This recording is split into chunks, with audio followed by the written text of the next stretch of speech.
बहुत ही खास मेहमान इस वक्त हमारे साथ जुड़ चुके हैं। स्वागत करते हैं मेजर जनरल रिटायर्ड ए के सिवाज सर का। जाने माने डिफेंस एक्सपर्ट हैं general Siwach. Good evening sir, बहुत बहुत स्वागत है आपका।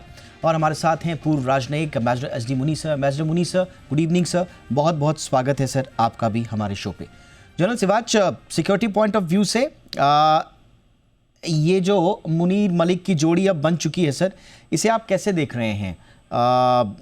जो हमने एनएसए भी रिवैम्प किया, क्या ये उसका मिरर है या जो हमारा सिक्योरिटी लीडरशिप में एस्केलेशन था ये उसका एक मिमिक्री है? क्या है सर, कुछ इसकी बिटवीन द लाइंस एनालिसिस क्या देख रहे हैं आप पाकिस्तान में?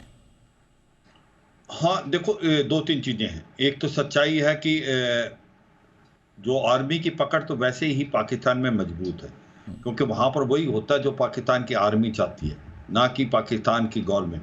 क्योंकि वो कहते हैं ना, हर देश के पास आर्मी है, पर पाकिस्तान में आर्मी के पास देश है। तो वहाँ पर जो असली पावर है वो इस्लामाबाद नहीं, रावलपिंडी से फ्लो करती है। मगर अब जो पकड़ जिस प्रकार से जनरल आसिम मुनीर ने और भी ज़्यादा कर दी है, क्योंकि वो एनएसए की अपॉइंटमेंट डीजीआईएसआई जो आज तक कभी भी नहीं हुआ, कि क्योंकि जो एनएसए की अपॉइंटमेंट है वो एक कैबिनेट रैंक की है, तो अपना ही नुमाइंदा जो कि डीजीआईएसआई है उसको एनएसए का देना। इसका मतलब यह है आतंकवादी घटनाएं जो करता था आईएसआई, उसको ही एनएसए आपने बढ़ा दिया। इसका मतलब आर्मी का पूरा कंट्रोल होगा, आर्मी जो चाहेगी वो करा सकती है। आर्मी क्योंकि डीजीआईएसआई उसके आर्मी चीफ के नीचे हैं, वो भी एनएसए हैं, वही आतंकवादियों को एक प्रकार कंट्रोल करते हैं, चाहे वो लश्कर तौबा, जैसे मोहम्मद हिजबुल मुजाहिदीन। तो इसका मतलब आज जो कंट्रोल है वो पाकिस्तान की फौज का और बढ़ेगा। अब ये सच्चाई है, पाकिस्तान के हालात बहुत ख़राब है।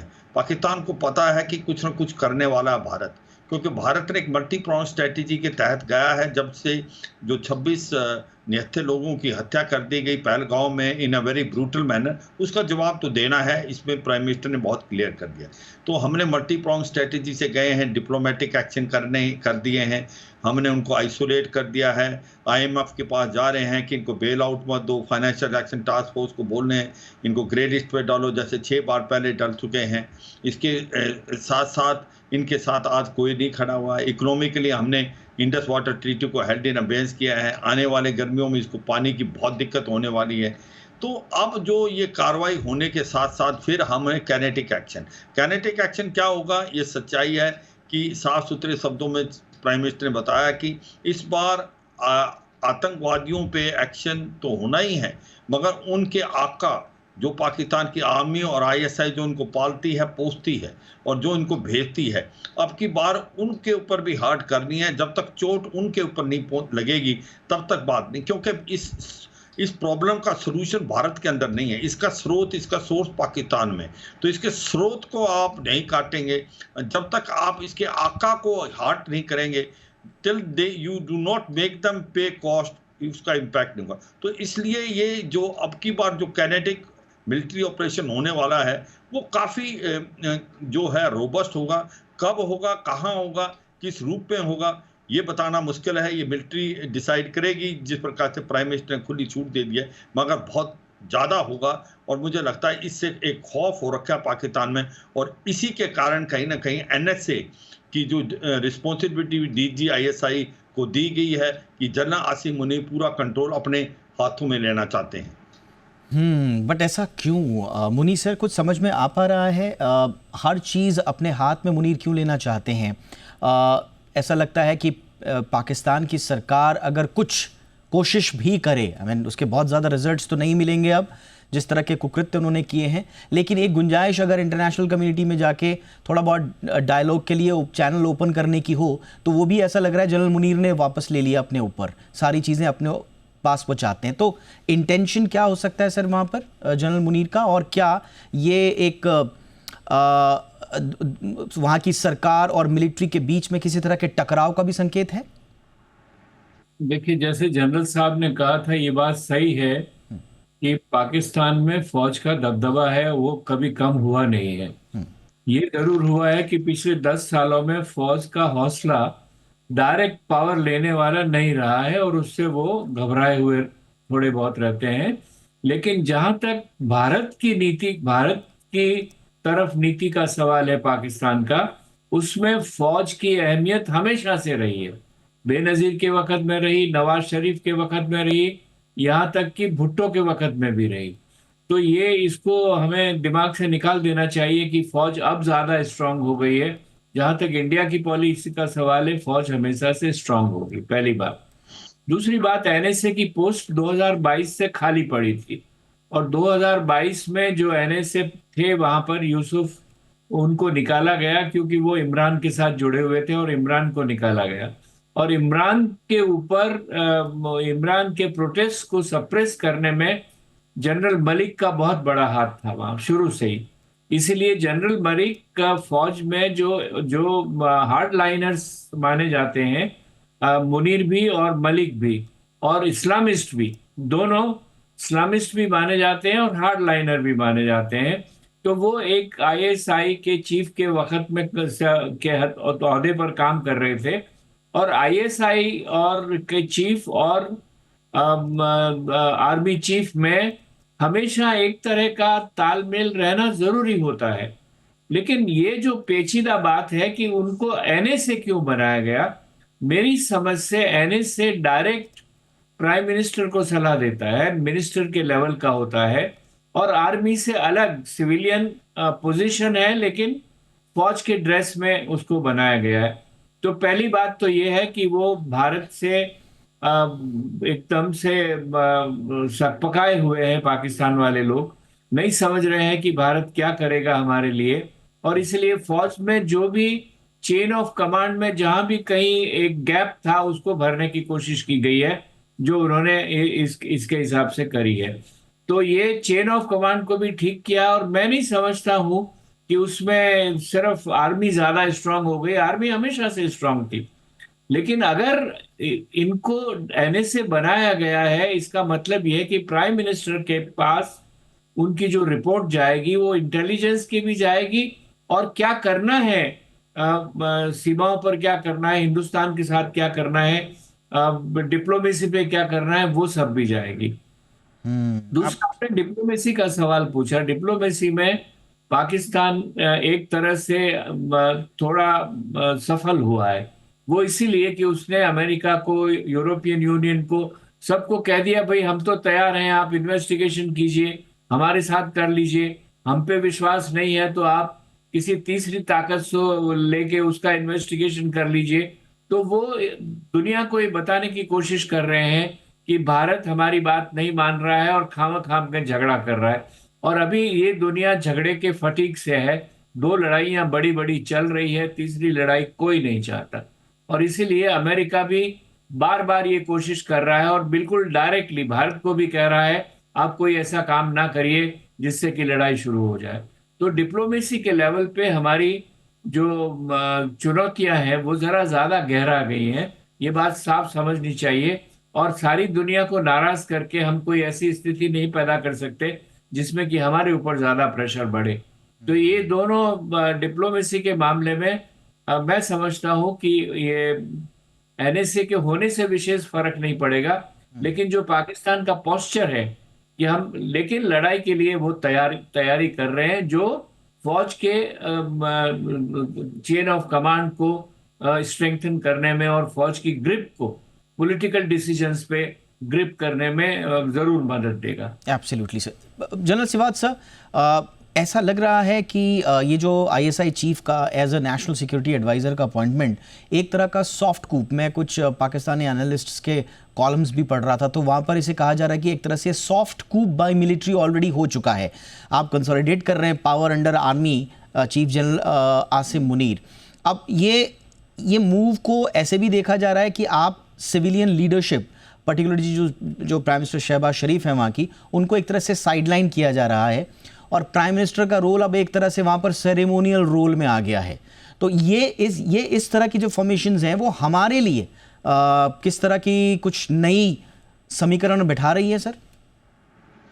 देखो दीपक, एक बात तो मान के चलना पड़ेगा कि पाकिस्तान की आर्मी का रोल तो हरदम रहा है और पाकिस्तान की आर्मी कंट्रोल करती है, मगर जब ये 77 साल में ज़्यादातर टाइम में 50% से ज़्यादा पाकिस्तान की आर्मी ने डायरेक्ट रूल किया है, और जब उसने डायरेक्ट रूल नहीं किया तो पीछे से रूल किया है। मगर अब कुछ एक साल में उनको लगा है कि उनकी जो अप्रूवल रेटिंग बहुत कम हो गई पाकिस्तान में, पाकिस्तान का अवाम उंगली उठाता है, तो अब वो कभी कू नहीं करेंगे, क्योंकि उनको पता है कि enjoy all authority without responsibility. तो इसका मतलब एक मुखड़ा रखेंगे हरदम वो जो सिविलियन गवर्नमेंट का, मगर असली पावर पाकिस्तान की फौज के पास रहेगी, पहले भी थी और रहेगी, इसमें कोई शक नहीं। तो ये सच्चाई है कि पाकिस्तान की जो फौज है वो अब समझ रही है कि वो 3 चीज़ों में उनको प्रॉब्लम है। एक तो कहीं न कहीं वो कमज़ोर है, इकोनॉमिक क्राइसिस के कारण उसकी इतनी स्थिति नहीं है कि वो ज़्यादा लंबा कोई लड़ाई लड़ पाए। दूसरी बात, उसका मोराल बड़ा डाउन है पाकिस्तान आर्मी का, क्योंकि अगर आप मोराल की बात करें तो वहाँ डिजर्शन हो रही है, एब्सेंट विदाउट लीव हैं, लोग जो हैं छोड़ के गल्फ़ की तरफ जाने की कोशिश कर रहे हैं। जो सीनियर लीडर्स हैं उन्होंने अपनी फैमिली को बाहर भेज दिया है। तो एक डर है, एक खौफ है, एक मोराल डाउन है। और तीसरा सबसे इम्पोर्टेंट चीज़ है, उनकी जो अप्रूवल रेटिंग है आवाम से वो बड़ी कम है। ये एक आवाज़ बड़ी कॉमन आती वहाँ, ये जो दहशतगर्दी है इसके पीछे वर्दी है। तहरीक जो आपके पश्तून में लोग वर्दी पहन के नहीं जा पाते, पीओके में भी ये बड़ी प्रॉब्लम है। और सच्चाई ये है, ये भी एक नारा अभी बहुत कॉमन हो गया पाकिस्तान में, कहते हैं कि पाकिस्तान की आर्मी आज तक कोई इलेक्शन हारी नहीं और कोई जंग जीती नहीं। तो ये सच्चाई है। इसको सारे समीकरण को देखते हुए कहीं ना कहीं ऐसा भी लगता है कि जो ये आपका कार्रवाई जो कराई गई पहलगांव में, क्या ये एक सोची समझी साजिश के तहत कराई गई थी कि ये डाइवर्ट करने के लिए अटेंशन, क्योंकि पाकिस्तान चारों तरफ से घिरा हुआ था, इकोनॉमिक क्राइसिस, पॉलिटिकल इंस्टेबिलिटी, आतंकवाद का बढ़ना और अप्रूवल रेटिंग बड़ी ख़राब थी, तो कहीं ना कहीं डाइवर्ट हो जाएगी अटेंशन, सब इकट्ठे हो जाएंगे भारत को लेके, ऐसा भी एनालिसिस में आता है। मगर अब ये सच्चाई है कि जो बात आ रही है, क्या अब क्या होगा, क्योंकि अभी पॉलिटिकल, डिप्लोमेटिक, इकोनॉमिक एक्शन हो गए। देखो, काइनेटिक एक्शन तो होना है, पूरा देश मानता है कि कुछ ना कुछ कार्रवाई की जाए। कितना बड़ा होगा, कैसे होगा, वो अभी डिसाइड, मुझे लगता है जो गवर्नमेंट के साथ मिलिट्री डिसाइड करेगी। मगर ये भी सच्चाई है, युद्ध भारत भी नहीं चाहता और कोई ना पाकिस्तान कैपेबल है, तो युद्ध ऑल आउट वार के चांसेस बहुत कम हैं। मगर ये सच्चाई है कि जो हमने उड़ी के बाद सर्जिकल स्ट्राइक किया था और पुलवामा के बाद एक प्रकार एयर स्ट्राइक किया था बालाकोट में, खैबर पख्तूनख्वा में, अब की बार उतना नहीं होगा, उससे काफ़ी बढ़ेगा। जिससे जब वहाँ पर आतंकवादियों पे ही हमला हुआ था, इस बार आतंकवादियों के साथ इनके आका जो पाकिस्तान की आर्मी और पाकिस्तान की जो आईएसआई है, जो इनको पनाह देती है, ट्रेन करती, मोटिवेट, उनके भी एस्टेब्लिशमेंट पे आप देखेंगे चोट लगेगी। ये बहुत ज़रूरी है।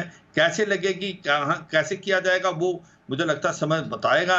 हाँ, ये सच्चाई है कि जो ट्रेनिंग कैंप्स हैं प्लस जो हेडक्वार्टर हैं जैसे मोहम्मद लश्कर तोबा के, ये एक बहुत वाइबल टारगेट हैं। पर इसके अलावा फौज के भी जो ट्रेनिंग कराते हैं, जो कि इसके अंदर इन्वॉल्व हैं, कहीं ना कहीं चोट उनको भी लगे। तो भारत एक बहुत ही स्ट्रॉन्ग मैसेज भेजना चाहता है इस बार कि अगर आप दोबारा आतंकवाद भेजने की कोशिश करेंगे तो हम किसी लेवल तक जा सकते हैं, क्योंकि ये एक स्ट्रॉन्ग मैसेज अभी भेजना बड़ा ज़रूरी है। ये जो बोलना पाकिस्तान का कि आप हमें प्रूफ दें, हम एनालिसिस कराएं या हम इन्वेस्टिगेशन के लिए तैयार हैं, ये इनकी टैक्टिस है, इसका कोई फ़र्क नहीं पड़ता। पूरा वर्ल्ड जानता है पाकिस्तान एक टेररिस्ट स्टेट है। जो मुंबई अटैक के बाद 26/11 के बाद हमने 35 बार डोजर भेजे, पाकिस्तान ने कोई एक्शन नहीं लिया। तो पाकिस्तान एक इस पे हम जानते हैं कि पाकिस्तान एक ये डिले टैक्टिस है, ये डी ट्रैक करने की कोशिश है, अपने अवाम को खुश करने की है। तो ये सच्चाई है, सिचुएशन टेंस है और मुझे लगता है आने वाले कुछ समय में आप कोई ना कोई काइनेटिक एक्शन भारत की तरफ से देखेंगे। दीपक, ऑलराइट सर, काइनेटिक एक्शंस, इसी का ही इंतजार हो रहा है और यहाँ तो भारत में इंतजार हो रहा है और पाकिस्तान में इसका डर दिखाई दे रहा है, इसीलिए वहाँ पर एक के बाद एक डेस्परेट मूव्स दिखाई दे रहे हैं। But Muni sir, kinetic action किस लेवल का होगा, किस इंटेंसिटी का होगा, ये अपनी जगह है। और संभवतः जिस तरह हम पूरी दुनिया के साथ बातचीत के ज़रिए, आपने जैसा कहा कि हमारे लिए कुछ चुनौतियाँ बढ़ ज़रूर गई हैं, लेकिन उसके बावजूद हम पूरी दुनिया को एक एक करके ये समझाने की भी कोशिश कर रहे हैं कि इस बार किस तरह से अलग तरीके से पाकिस्तान में पीठ में छुरा भोंका है। तो क्या एक काइनेटिक एक्शन ही है जो अब हमको इंतज़ार करना चाहिए, या कुछ नॉन काइनेटिक एक्शंस, सारे डिप्लोमेटिक जो एक्शंस होने थे क्या वो हो चुके हैं, या कुछ और ऐसी चीज़ें हैं नॉन काइनेटिक नज़रिए से सर जो हम और ज़्यादा प्रेशराइज पाकिस्तान को कर सकते हैं ताकि हम एक बिग स्केल वॉर की तरफ न जाएं और दबाव भी बन जाए पाकिस्तान पे?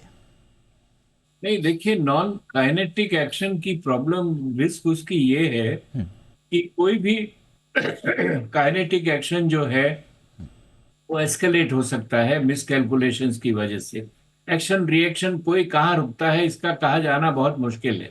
इसीलिए लोग ये सारी दुनिया की ताकतें हम लोगों को ये कह रही हैं कि आप किसी चीज की लड़ाई शुरू नहीं करें, लेकिन लड़ाई नहीं करेंगे तो आप उसके अलावा क्या कर सकते हैं? पहली बात तो भारत इस बात से रुक नहीं सकता कि टेररिस्ट को रोका जाए। मैं एक बात और बता दूं कि टेररिस्ट में जो काइनेटिक एक्शन हमने हमारी जो स्ट्रेटेजिक एक्शन लिया था बालाकोट में हम लोगों ने, वो भी एक काइनेटिक एक्शन था। वहां पर भी हमने दिखाया कि हमने पाकिस्तान में घुस के उसको मारा है, लेकिन पाकिस्तान पे उसका कोई असर हुआ नहीं टेररिज्म को लेके। उसके बाद टेररिज्म रुका नहीं है। क्रॉस बॉर्डर टेररिज्म के मसले को चलाए रखने में पाकिस्तान की फौज ने या पाकिस्तान की सरकार ने कोई कमी नहीं की है। तो ऐसा कौन सा एक्शन है? मैं समझता हूँ इंटरनेशनल प्रेशर और इकोनॉमिक प्रेशर, जैसे वाटर का इश्यू है वो बहुत क्रिटिकल है, लेकिन वाटर का इश्यू भी लड़ाई को पैदा कर सकता है, डायरेक्ट कॉन्फ्लिक्ट को पैदा कर सकता है।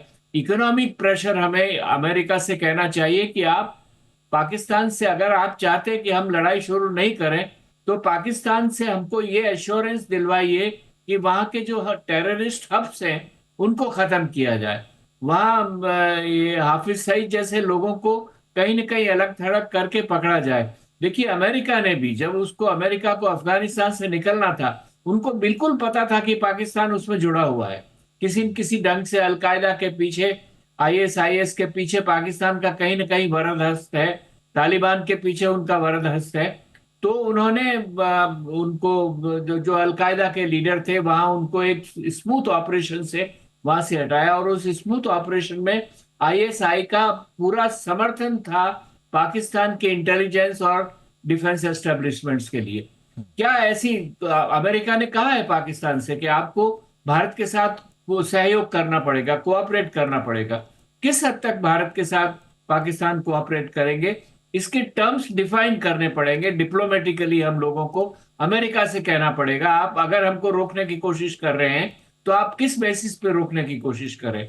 सऊदी अरेबिया से हमको कहना पड़ेगा, यूएई से हमको ये कहना पड़ेगा, यूरोपियन यूनियन से कहना पड़ेगा। अगर संभव हो तो अमेरिका के थ्रू आईएमएफ का प्रेशर लगाइए, जो पाकिस्तान की आर्थिक स्थिति इतनी ज्यादा कमजोर है। और डिप्लोमेटिकली इंटरनेशनल मीडिया में भी पाकिस्तान की बात भी सुनी जाती है, हमारी बात भी सुनी जाती है। ये साबित करना पड़ेगा कि जो पाकिस्तान कह रहा है वो बरगलाने के लिए कह रहा है, लोगों को डाइवर्ट करने के लिए कह रहा है, और वाकई में गिल्टी है। दुनिया ने पाकिस्तान को अभी टेररिस्ट स्टेट नहीं माना है। हम चाहे कुछ भी कहें तो दुनिया को ये मनवाना पड़ेगा कि ये टेररिस्ट स्टेट है। और इसीलिए मैंने कहा कि डिप्लोमेटिक चैलेंज बहुत बड़ा है हमारे सामने। सिर्फ एक डायरेक्ट वॉर करने से, एक सर्जिकल स्ट्राइक की तरह का काम करने से हमारी समस्या नहीं सुधरने वाली है। एब्सोल्युटली सर, यानी कि चारों तरफ से काइनेटिक, नॉन काइनेटिक, हर तरह के हम एक्शन ज़रूर लें, लेकिन उद्देश्य ये हो कि इस बार वंस एंड फॉर ऑल, इस बार हम सिर्फ पाकिस्तान को कड़ाई से सबक सिखा दें और उसके बाद वो लगातार सिर उठाने की गुंजाइश में रहे। ऐसा ना हो। इंटरनेशनल कम्युनिटी के साथ मिलकर पाकिस्तान को कॉर्नर करने के लिए हमें जो कुछ भी करना पड़े, ताकि पाकिस्तान पूरी दुनिया की नज़र में जो हम कहते आए हैं उसको इस बार दुनिया माने, और वाकई में अलग थलग जो शब्द है वो सिर्फ एक साहित्यिक शब्द ना रह जाए, वो एक न्यूज़ का शब्द ना रह जाए, बल्कि असल मायने में दुनिया में अलग थलग हो, ताकि जिम्मेदारी तय हो सके। ये अब करना होगा। कैसे होगा ये भारत सरकार, इंडियन आर्मी, इंडियन डिप्लोमेट्स, हमारी पूरी टीम बखूबी जानती है और इसके लिए बखूबी तैयारी भी कर रही है। एनालिसिस आगे भी जारी रहेगा, लेकिन फिलहाल आप दोनों का बहुत बहुत शुक्रिया। General Sivat sir, thank you so much sir for your time sir. Ambassador Muni sir, thank you so much for your time sir. Thank you.